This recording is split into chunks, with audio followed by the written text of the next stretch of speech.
مباراة الجزائر والنمسا اليوم، والقنوات الناقلة والتشكيل المتوقع والمعلق.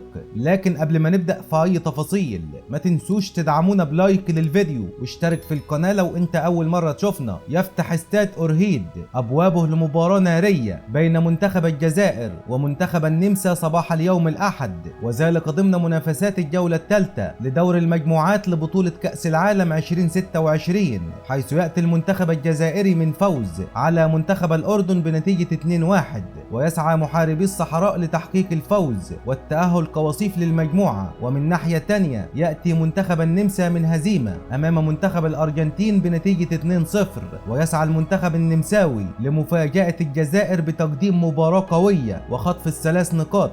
قبل التشكيل ما تنسوش تكتبوا لنا توقعاتكم لنتيجة المباراة في التعليقات. وإليكم الآن التشكيل المتوقع لمنتخب الجزائر كما هو موضح أمامكم في الصورة.